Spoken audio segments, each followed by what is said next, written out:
Hi everyone, it's Dr. Dede again for part 4 of our series, Are You Ready for the Kingdom? And so that is my question for you today. Are you ready for the kingdom? What do you have in your life that might need some uprooting so that you can prepare for the kingdom, right?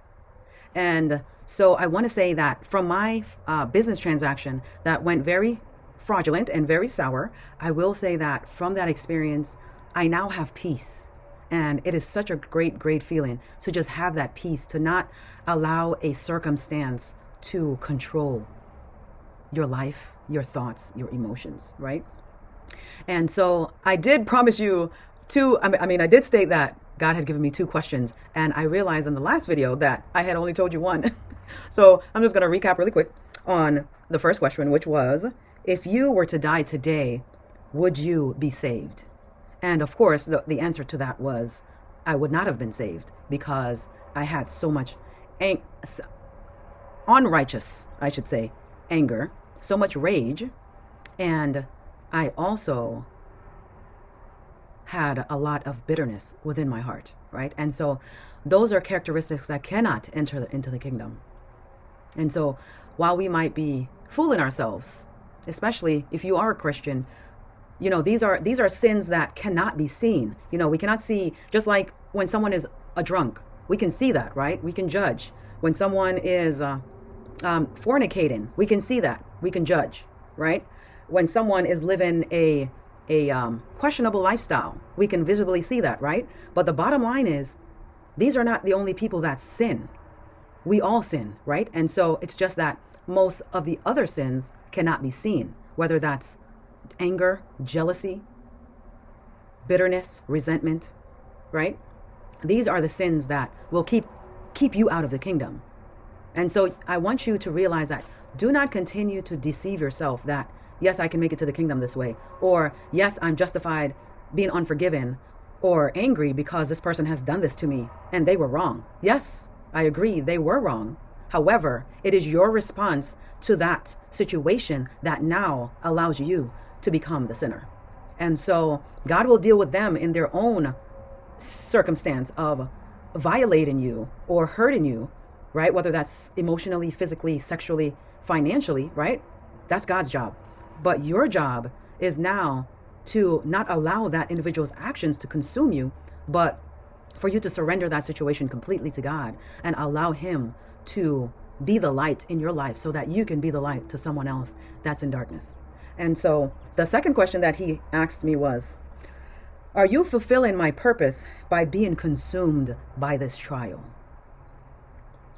Man, oh man, oh man, oh man. That question, that question threw me for a loop because I knew the exact answer to that question. Because I was not fulfilling his purpose. Because if my mind is focused on negativity, how can I impart positiveness into other people's lives? That's just not possible. We cannot have 2 masters, is what the Bible says, right? And it is so true, because you will either love one or hate the other. And guess what? I was not showing God any love by allowing myself to be consumed by the enemy's actions, by the enemy's strategies, by his thought patterns that he wanted me to think. How was that me glorifying God? And so, I want you to understand that we have to really, truly trust God's timing. And we have to really trust the trials that He has placed in our lives. Of course, the ones that we have not caused ourselves, right? Because sometimes we cause our own demise. But, for the unfortunate ones, we have to really, and even the ones that we have caused for ourselves, there is a lesson in that as well, right? So in all our trials, we have to really trust God, because guess what? He is revealing something within us that has been there, that has been planted, that we have just been suppressing and ignoring. And because if we do not, guess what? We will not be with Him. And so God allows these trials in order for us to be saved, in order for us to be at that great family reunion that He's calling us all to be. Right? And so even if you are a sinner, even if you've made mistakes, even if you are in a state of unforgiveness right now, you do not have to stay there, because guess what? God wants us all to be saved. And let's just say someone as wicked as Hitler, God wanted him to be saved. And all he had to do was repent. Just like Judas, who even betrayed God personally.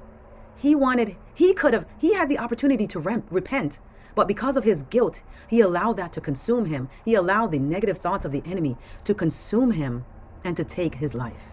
There is no reason for you to take your life, no matter what you have done in your life, no matter what someone has done to you. You have to allow God to come into your mind and for the enemy to be pushed out of your mind, because his job is to kill, steal, and destroy your life. Not everybody else's, but your life, because you have great purpose. And so I want you to understand that trials means trusting the refinement internally and letting go of the negative thoughts for your salvation, right? I want you to really, really, really remember that quotation.